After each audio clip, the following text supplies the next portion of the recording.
My family laughed. When I asked about my missing money, until the bank manager called them in, I held my small notebook in both hands because they had begun to tremble, not from age, but from the weight of a question I already feared the answer to. Across the table, Jason was cutting his steak into distracted, impatient squares, while Amber scrolled her phone with the kind of exaggerated boredom she often reserved for my presence. Grace was eating quietly, glancing between us, as if she could sense the tension that wrapped around me like cold air. I cleared my throat and forced my voice to stay steady. Jason? I noticed several withdrawals I do not recognize in my checking account. I wrote everything down like I always do. Do you know anything about them? For a breath there was silence, the kind that presses against your ribs. Then Jason leaned back and laughed, a short, dismissive burst that made my cheeks burn. Mom, you are 76. You barely remember what you had for breakfast. Now you are auditing your bank account? Really? Amber lifted her eyes, slow and insincere, and smirked the way someone does when they smell something unpleasant. Maybe tomorrow she will accuse the mailman, or the TV. Old people always think someone is stealing from them when it is just their memory slipping away. She tapped Grace's arm lightly and added, "See, honey, when you live too long and never retire your brain, this is what happens." My notebook pressed into my palm, the edges sharp. I swallowed and tried again. I only asked because the amounts are not small, and Amber cut me off, her voice rising like a blade. If you lost money, that is on you. You should not even have online banking. At your age, you should have an allowance, like a toddler. Someone responsible should handle your finances. Jason shook his head as if exhausted by the burden of having a mother. Maybe we should get her evaluated. If she keeps making up stories about missing money, we will have to put her somewhere, for her own good. Somewhere, like a broken thing to be stored out of sight. Then he leaned forward and said the line that struck harder than any shout could have. You should be grateful we let you live here for free.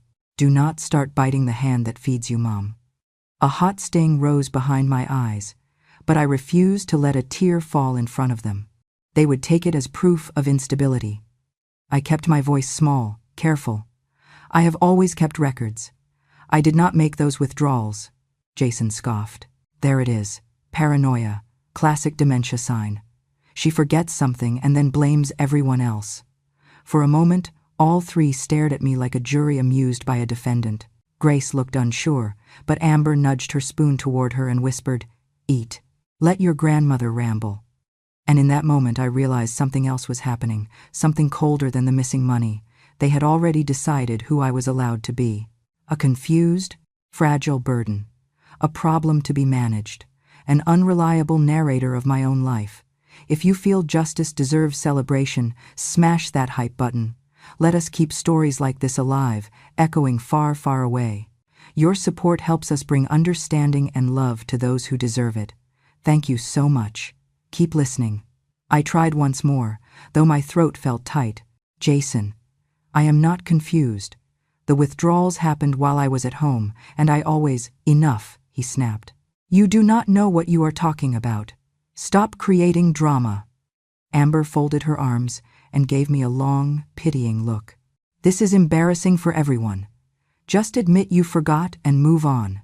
Their insistence felt rehearsed, as if they had practiced this narrative long before tonight. They wanted me uncertain, wanted me to doubt the very ground I stood on. And a terrible thought slid into my mind.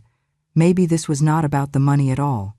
Maybe the money was simply their excuse to reshape me into someone powerless, someone they could speak over, someone who could not question them. The gaslighting settled over the room like a thick fog. I felt it entering my lungs, numbing my thoughts, trying to convince me that the precise records I kept for 50 years were suddenly the fantasies of a failing mind. But even as they talked over me, mocked me, dismissed me, something inside me stayed sharp. Not angry, not yet, just sharp like a needle pressing through cloth. They did not know that my mind was still intact. They did not know that every number in that notebook had been written with care I had practiced since my earliest days at the bank. They did not know that memory does not vanish simply because someone wants it to. So I stopped defending myself. I closed the notebook gently, the way one might close the door on a conversation not worth having. I excused myself from the table and returned to my small room, their laughter echoing behind me, too loud, too practiced, too cruel. I sat on the bed, opened the notebook again, and traced the entries with my finger. Each line was clear. Each date matched receipts I had filed in a small tin box beneath the bed. I was not wrong. I was not confused. The numbers were telling me a story they did not want me to hear. For the first time, I spoke aloud to the quiet room.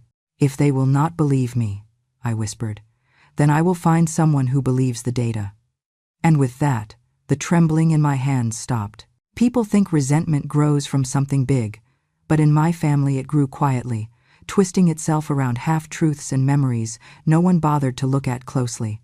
When Jason and Amber laughed at me about the missing money, their cruelty did not come from nowhere. It came from years of misunderstanding, years of refusing to see me as anything but a symbol of what they resented in their own lives. They had rewritten me long before that night. They had turned me into a villain they felt justified mocking. When I was younger, I was not the confused old woman they pictured. I was a risk control specialist at one of the largest banks in the state. My job was to detect fraud before it ruined people's lives. I read patterns like most people read faces. I caught discrepancies that even algorithms missed. My colleagues called me the human alarm because the moment something looked wrong, I felt it in my bones. I was proud of that work. It mattered. It protected families. I only wish it had protected my own. Jason grew up seeing me come home late, tired, smelling of printer ink, dry paper, and the faint metallic scent of cash that lingered on my sleeves after long hours reviewing transaction data. He never knew that on the nights I missed his school events, it was because some desperate person had tried to siphon a widow's life savings or a hacker had slipped into a vulnerable system. He only saw the empty seat, only heard the snickers from classmates. "Your mom loves her bank more than she loves you. Children can turn a knife with only a sentence." I did not know he carried that wound for years, but he also did not understand the impossible equation I woke up with every morning. If I worked more, I was accused of choosing money over him.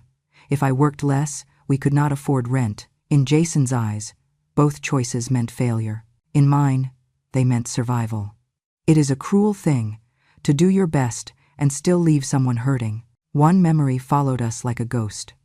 When Jason was 13, he begged to attend an expensive summer camp because everyone else was going. I could not justify it. Instead, I used the money to buy him a vest and shoes for an interview for a scholarship program he qualified for.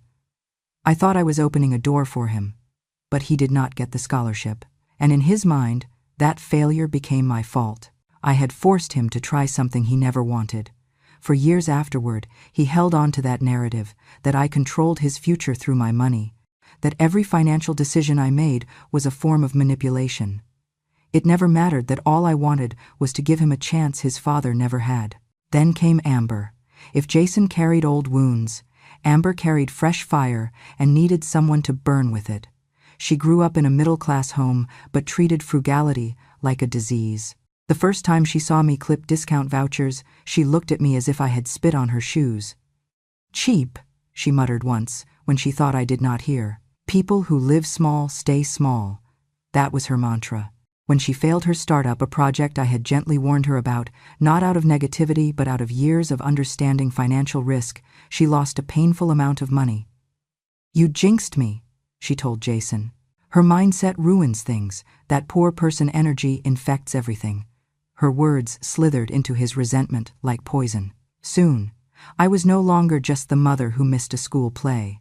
I was the reason he had not become the man he believed he should have been. Amber nurtured that idea with care. She reframed every sacrifice I had made. "Your mom did not sacrifice. She controlled. She chose work over you. She chose money instead of showing up. That is emotional neglect." And Jason, eager to understand his own disappointments, latched onto her version. It was easier to believe I had failed him than to accept that life had dealt him difficulties he could not control. Some memories he altered without even realizing, like the time he said I forced him to take a part-time job in high school. In truth, he wanted a new gaming console, and I told him gently that if he saved half, I would match it. He remembered it as coercion. or the time he claimed I mocked him for not getting into a top-tier college. In truth, I sat beside him for hours, helping him apply to others, reassuring him he was still capable. But the story he carried, the one Amber reinforced, was that I had used money to belittle him.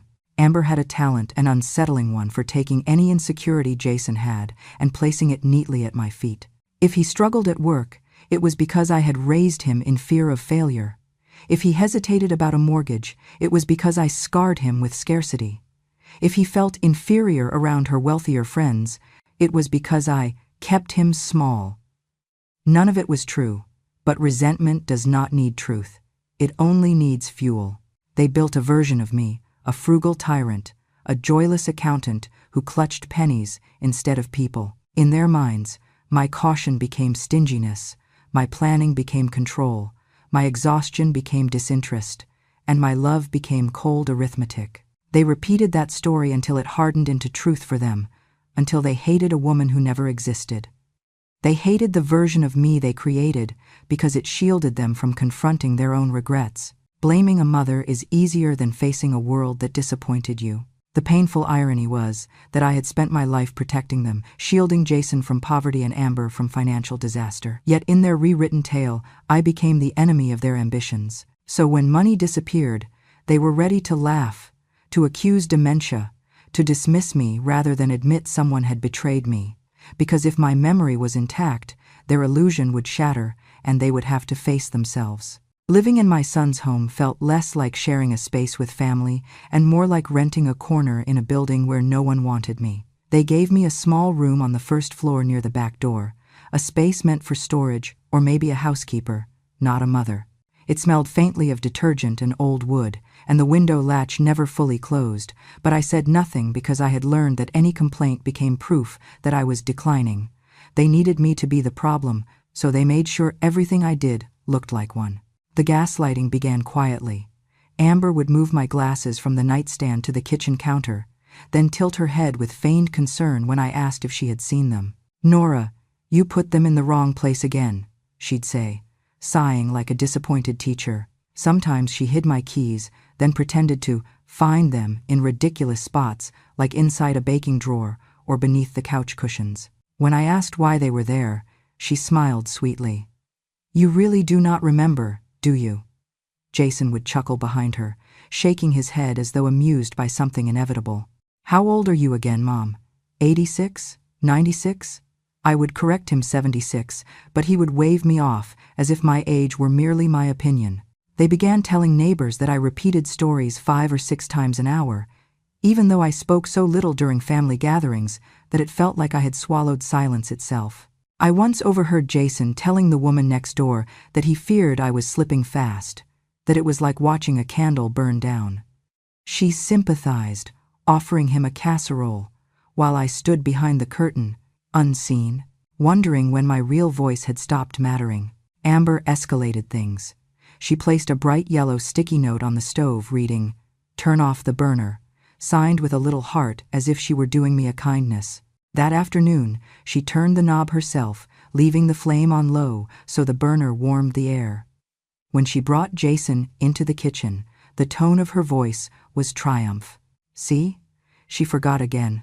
She could burn the house down." Jason took out a notebook, he had been keeping one I didn't know existed, and wrote down the incident with the solemnity of a detective collecting evidence against a criminal. When I tried to speak, Amber cut in. "We know you didn't mean to, Nora, but intent doesn't matter when safety is at risk." They created a narrative in which I was dangerous, confused, and unpredictable. At dinner, they would exchange glances each time I asked a question, sometimes laughing softly, sometimes sighing, sometimes shaking their heads in unison like a chorus that had rehearsed their roles. I felt myself shrinking. Doubt crept in, sharp and quiet. Was I repeating myself? Was I misplacing things? Was I fading? But at night, when I reviewed my careful logs, the temperatures I set while cooking, the bills I paid, the exact times I took my medication, I knew my mind was still intact. The numbers aligned perfectly. The patterns were consistent. I was not failing. I was being framed. The clearest blow came during the appointment with Dr. Harris. They insisted on taking me, saying they were worried about me. The moment we sat down, Amber leaned forward and began painting a picture of me as if I were not in the room. She gets confused about days, accuses us of stealing, misplaces everything. The stove incident really scared us. We think it's time to talk about power of attorney before something worse happens. She said it with the tone of a responsible daughter-in-law, a tone practiced and polished. I sat frozen, feeling my cheeks burn. When Dr. Harris asked me the date, the president's name, the street we were on, I answered each question clearly. Amber did not miss a beat. "See," she said, giving a sympathetic smile. "She's having a good day. But it fluctuates. You should see her on a bad day." Jason nodded in solemn agreement. My voice came out small. "I don't have bad days." Amber squeezed my hand in a gesture meant to look loving. "Of course you don't remember them." Dr. Harris frowned, scribbling notes. A chill ran up my spine. They weren't just humiliating me, they were building a case to take everything from me, including control of my own money.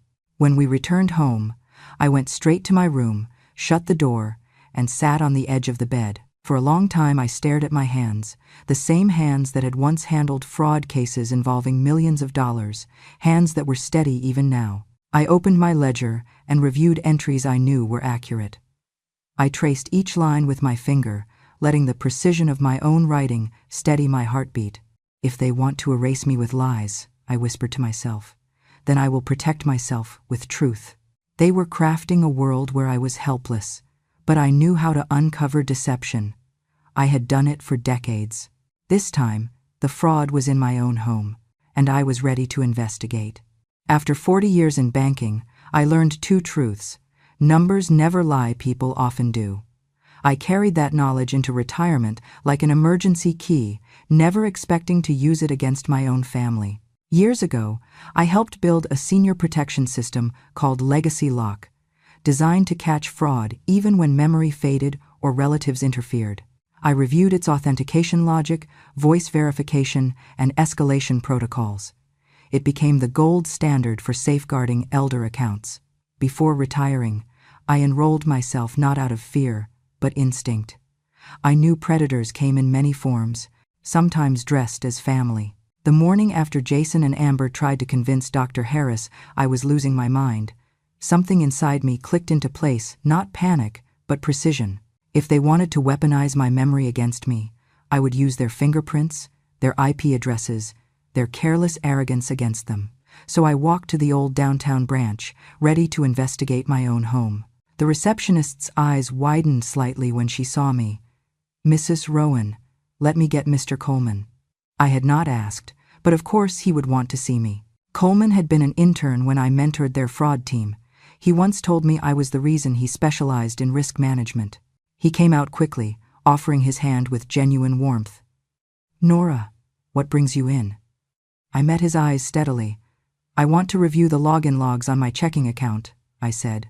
"And I want access to the ATM camera footage tied to recent withdrawals." His expression shifted from pleasant to alert, that subtle straightening of the shoulders I recognized from every professional who had just realized something was wrong. "Did something happen?" he asked. "Funds are missing," I answered, "and the explanations I have received at home don't add up." He nodded once. "Let's take a look." In his office, he pulled up Legacy Lock's backend, a system I knew as well as my own handwriting. The first red flag appeared instantly.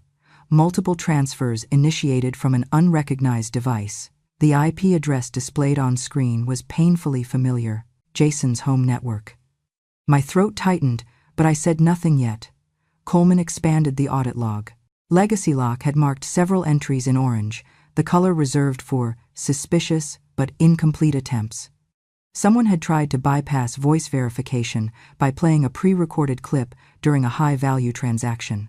The audio file Legacy Lock captured was distorted, but even through the static I could tell it wasn't my voice. The pitch was wrong, the cadence is stiff.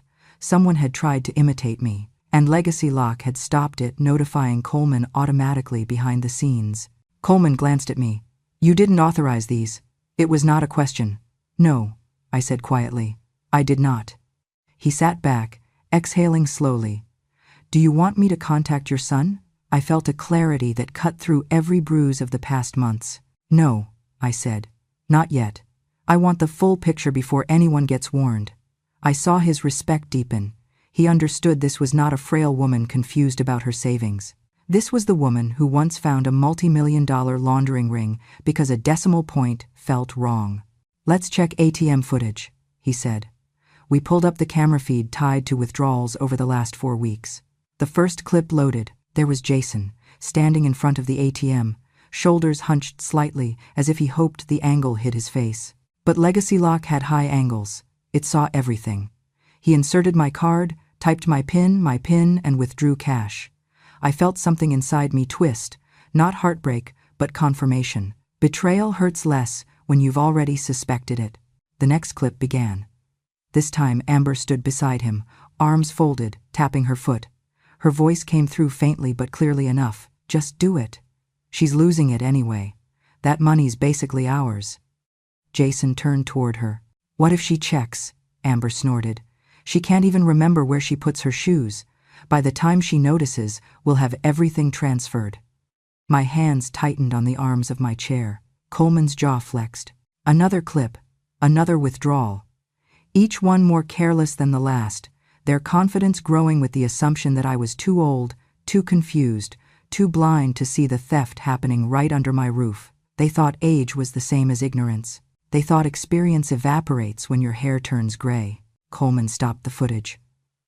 Nora, he said carefully, this is criminal. I nodded once, controlling my breath. I know. We can initiate a fraud investigation immediately. Not yet, I said again. I want everything documented.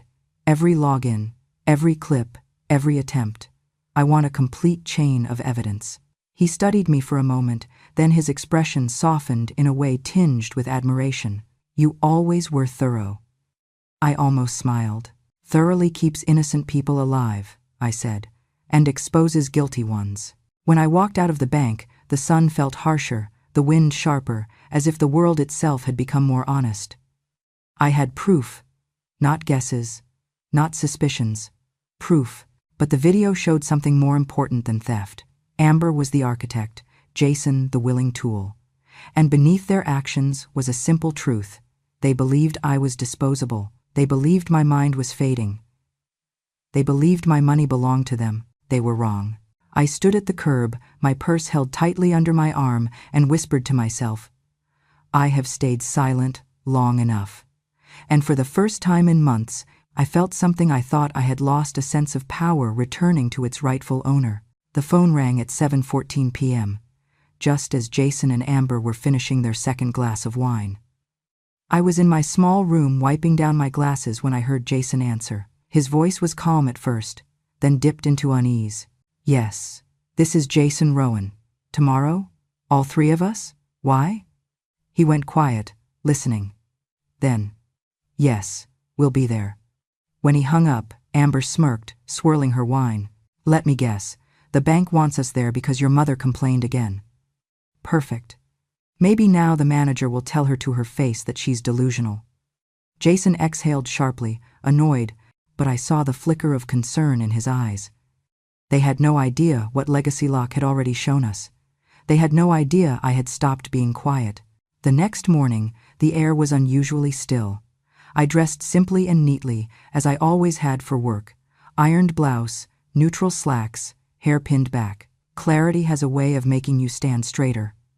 Miss Rivera, my attorney, picked me up in her dark sedan.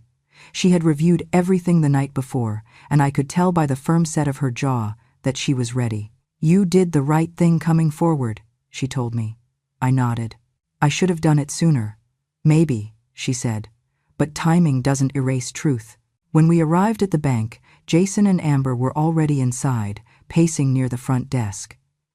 Amber's eyes widened when she saw Miss Rivera at my side. Why is a lawyer here? She snapped. Are we being sued for helping you, Mom? Jason crossed his arms, his voice dripping disdain. This is ridiculous. You didn't need to make a spectacle. I let their words fall away. The time for absorbing cruelty had passed. Mr. Coleman greeted us with a seriousness I recognized from years of fraud investigations. He ushered us into a private conference room, the kind used for sensitive matters. Jason slumped into a chair, like he owned the room. Amber sat tall, chin raised, already rehearsing her indignation. Coleman began, his tone formal. "Thank you all for coming. We have concerns about recent transactions associated with Mrs. Rowan's accounts. We want to clarify the situation with everyone present." Amber jumped in immediately. "Yes, please do. She keeps insisting money is missing, but she forgets where she spends it. This is becoming exhausting." She said it loud enough to imply she was the victim. Jason nodded. "Honestly, I've had to help her with so many things lately. If withdrawals look strange, it was probably me helping her, with her consent. She just doesn't remember." Coleman clicked a button on the monitor. The audit log appeared. Times, dates, device IDs, IP addresses. A neat pattern if you knew how to read it. "These transfers," Coleman said evenly, "originated from a device not registered to Mrs. Rowan." Amber flicked her wrist dismissively. "She uses our Wi-Fi. It's normal."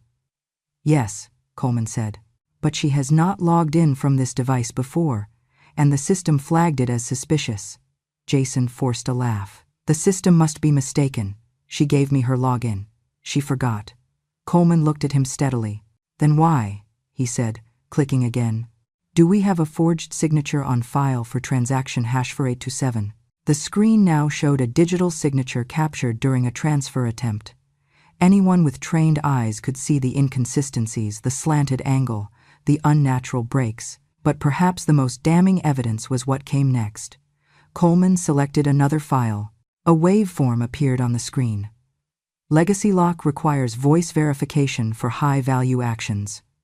Here is the voice our system received during the authentication attempt."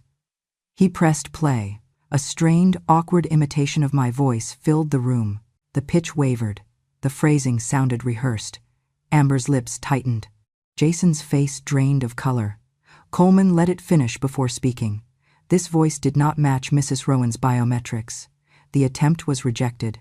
Jason opened his mouth, but nothing came out. I watched him struggle to assemble a lie, but Legacy Lock had already stripped him bare. Still, Amber tried to seize control. "This is absurd," she snapped. "She used to work here. Maybe she knows how to manipulate your systems. Maybe she set us up." She threw her hands up dramatically. "Old people get crafty when they're scared of losing relevance." Miss Rivera turned her head slowly toward Amber, her expression razor-sharp. If Mrs. Rowan had manipulated anything, the audit logs would show it. But they don't. They show your IP address, your device, your husband's PIN entries, your voice on camera telling him she doesn't need that much money anyway. Coleman clicked again, and the ATM footage appeared. There stood Jason, withdrawing my money. Next to him, Amber leaned in, whispering sharply, her words captured clearly enough. "Just do it. She's losing it anyway. That money's basically ours." The room went still. Not fragile stillness, dead, incriminating stillness. Jason buried his face in his hands. Amber attempted one final attack. "This is taken out of context. She worked at a bank her whole life. She probably had all this planned. People like her, people who grew up poor, they get obsessed with money and sabotage everyone around them." Coleman interrupted her, his tone firmer than before. "Miss Rowan is not under investigation. You are." Then he folded his hands. "Under state law, these actions qualify as elder financial abuse." He paused, letting the weight settle. "We are legally required to file a report with Adult Protective Services. Additionally, Mrs. Rowan's accounts have been temporarily frozen to protect her assets. She remains the sole owner. Neither of you will have access moving forward." Jason's head snapped up. "What? You can't do that." Miss Rivera replied coolly. "They can. And they have. You had no legal right to access her funds, let alone impersonate her identity." Amber's voice cracked for the first time. "This is insane. We were just helping her." Coleman shook his head gently. "This was not help. This was exploitation." I sat there, calm, still, the way I used to sit when delivering evidence in boardrooms years ago. Except this time, the people on the receiving end were my own family. That was the only sting. But even that sting faded as the truth settled in. They had done this to themselves. As Coleman ended the meeting, he added quietly, "Mrs. Rowan, a full investigation will begin today. You will be notified of all developments." Jason stared at me as though seeing me for the first time, not as a confused old woman, but as someone who had never stopped knowing exactly what she was doing. And in that moment, justice stepped into the room, not loudly, not angrily, but with the clean precision of truth finally being spoken aloud. The courthouse felt colder than any bank vault I had ever stepped into. Though maybe it was not the building that felt cold, maybe it was the knowledge that my own son and his wife had dragged me here, hoping to lock me away. Jason and Amber sat across the aisle with their attorney, a smug man who wore his confidence like a cheap cologne. They had submitted a thick packet of evidence, claiming I was losing my memory. Pages of Jason's scribbled log blaming me for things I had never done, notes Amber had planted, exaggerated stories about me, repeating myself, and accusations that I had dangerous confusion episodes. It was a carefully crafted narrative, one meant to erase my credibility. Dr. Harris was called first. He adjusted his glasses as he took the stand, speaking cautiously. "I have observed some mild stress-related forgetfulness," he said, glancing in my direction. The family expressed concerns about early-stage cognitive decline. At the time, I could not rule it out. Amber nodded vigorously, as if the words were gospel truth. Jason folded his arms, satisfied. Then came the turning point. Miss Rivera rose and approached the bench with the calm of someone holding a grenade and waiting for the perfect moment to pull the pin. "Your Honor, the defense would like to submit supplemental evidence." She laid down the legacy lock logs, every transaction, every forged signature, every failed voice verification. Then, she played the ATM footage. Amber's whisper, "She does not need that much money anyway," echoed through the courtroom. The sound of Jason entering my PIN echoed even louder. Amber flinched. Jason swallowed hard. Miss Rivera continued, "We also submit results from an independent neuropsychological assessment conducted last week. Mrs. Rowan scored within the normal cognitive range for her age, with no signs of dementia, early stage or otherwise. What she did show were symptoms consistent with prolonged psychological manipulation and gaslighting." She delivered those final words with surgical precision. Jason's attorney objected weakly, but the judge waved him off. Miss Rivera walked toward Jason and Amber, her voice steady. "Let us examine the standards this family imposed on Mrs. Rowan." She lifted the first page of their so-called evidence. When she worked overtime for years to keep food on the table, they said she loved money more than her son. When she saved enough to avoid being a burden, they mocked her as cheap and paranoid. When she noticed unauthorized withdrawals and asked about them, they called her delusional. So, I ask you, what exactly must Mrs. Rowan do to be considered correct in their eyes? Amber's face turned red, then pale. Jason avoided my gaze. Miss Rivera delivered the blow that stripped away their last veneer of innocence. "The truth is simple. When Mrs. Rowan's memory did not serve their agenda, they called it a problem. But the only problem here was their greed." The judge leaned forward, clasping her hands. "Mrs. Rowan," she said, addressing me directly for the first time, "I want to be absolutely clear. You are not the one on trial today." Then she turned to Jason and Amber, her expression sharp enough to cut through steel. "You created a narrative of cognitive decline to justify exploiting her finances. That is not a concern. That is manipulation." Amber sputtered. "We were helping her. She forgets things all the time." The judge interrupted her without raising her voice. "The evidence suggests the only people with selective memory in this courtroom are you." She listed her ruling as if reading their consequences straight from stone tablets. "Mrs. Amber Rowan, you are hereby charged with attempted identity theft and elder financial abuse.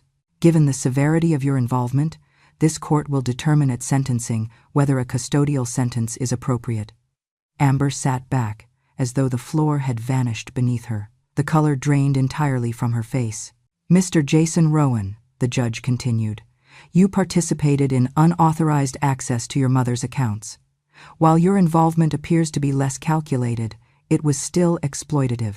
You are barred from managing any of Mrs. Rowan's financial matters, now or in the future. You will also complete a mandatory elder abuse prevention program. Jason's attorney tried to object again, but the judge cut him off with a single raised hand. No further arguments will change the evidence. Finally, the judge addressed the matter of my finances. Mrs. Rowan will retain full and exclusive control of all her accounts and assets. Additionally, due to her demonstrated vulnerability to familial coercion, she is granted protective authority over her own estate.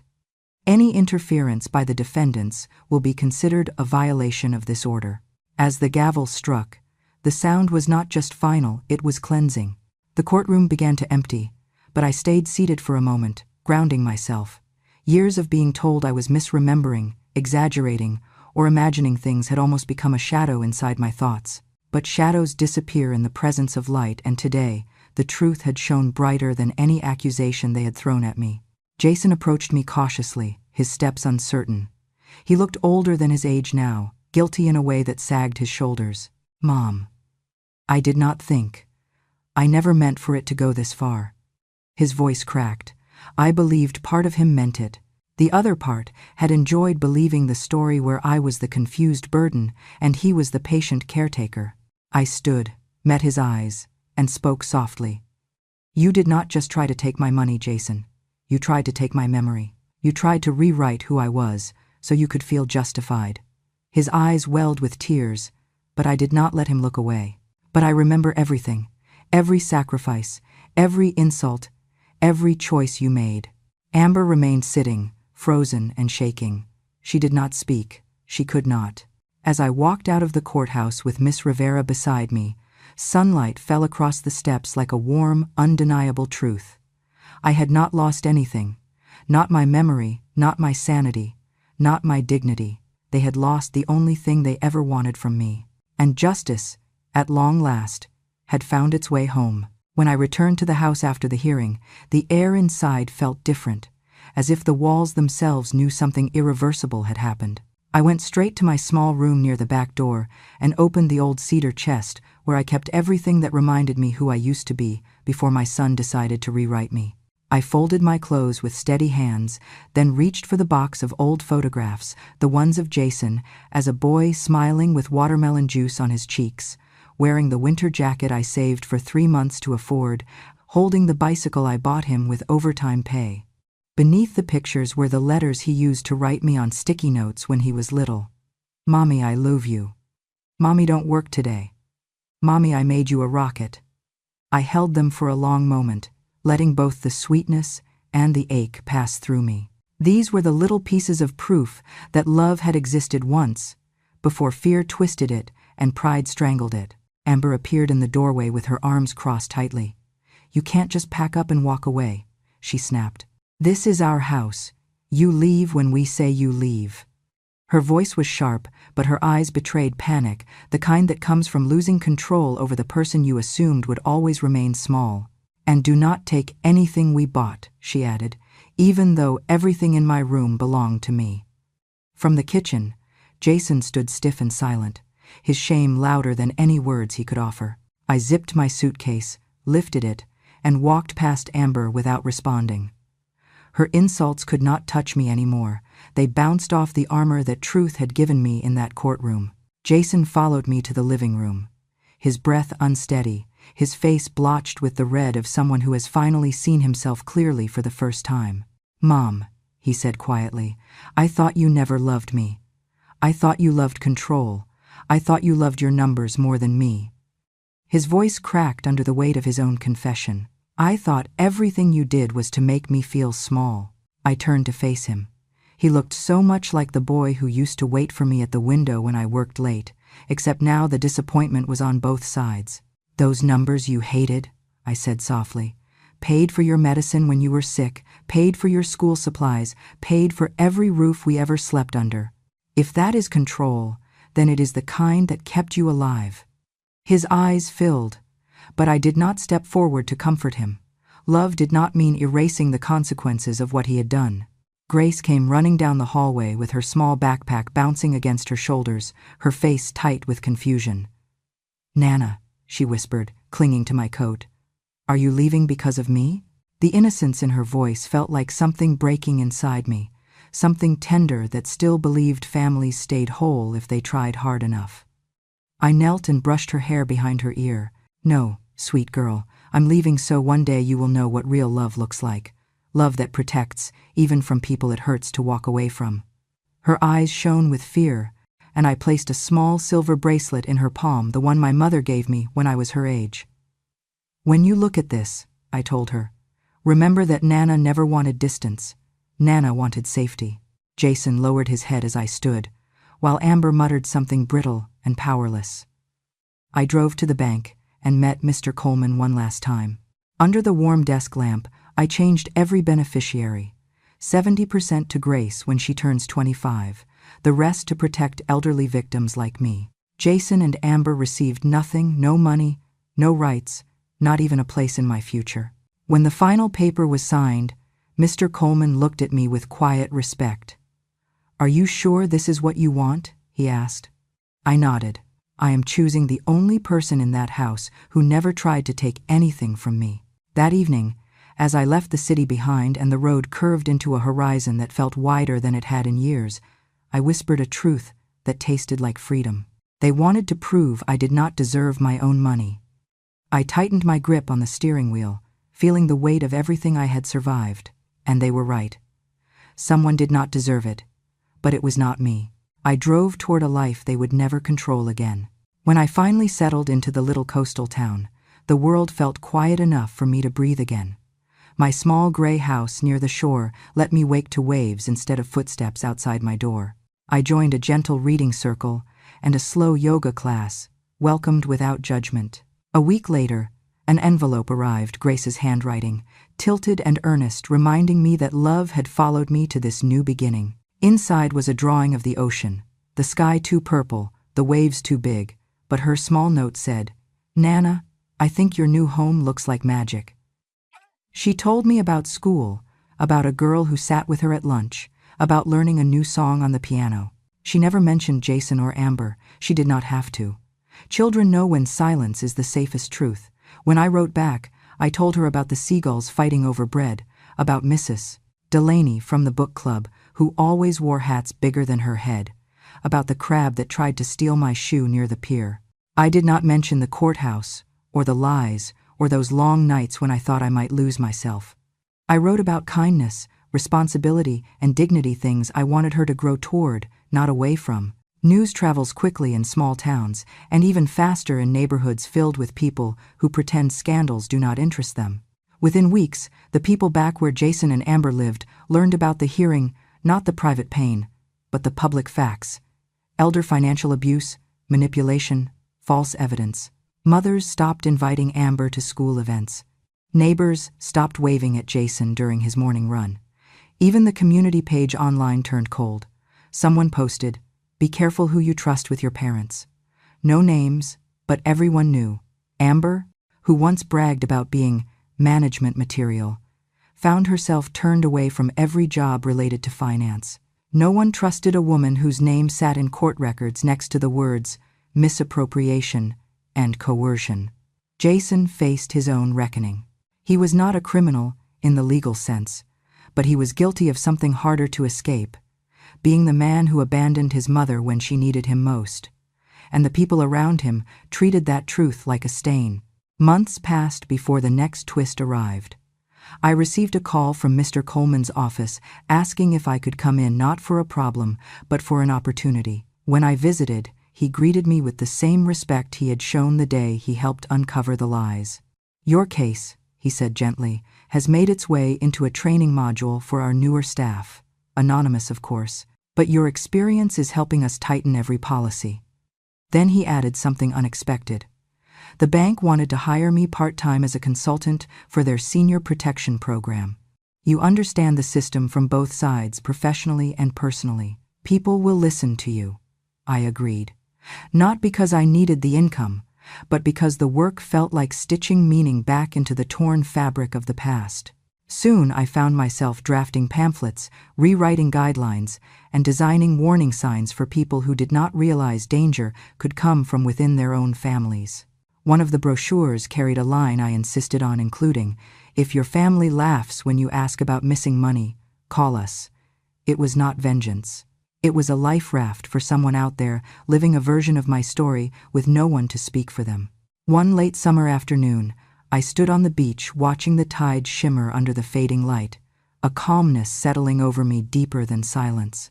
As I turned to leave, I saw Miss Rivera approaching barefoot, shoes in hand. She handed me a letter, an update from the Elder Protection Foundation I had supported. My donation had helped save an elderly man whose son had drained his retirement.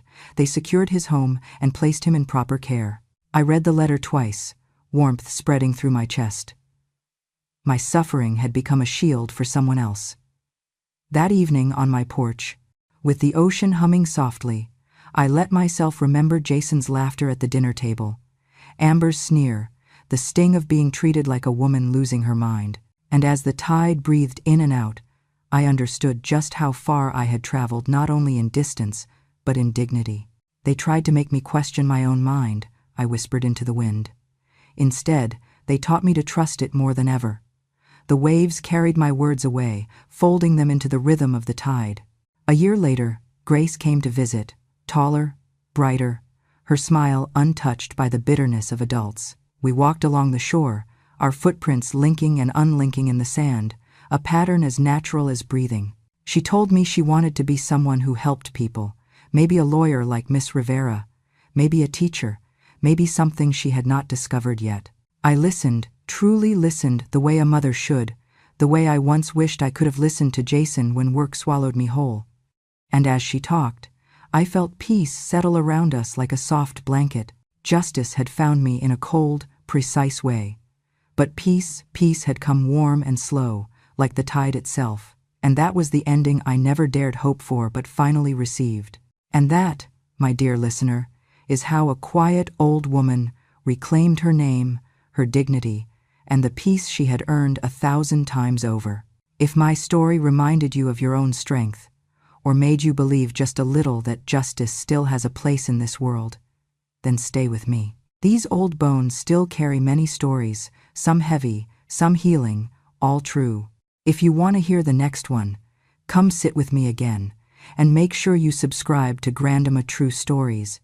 Your support keeps these memories alive, and this old heart warm. I will be waiting for you.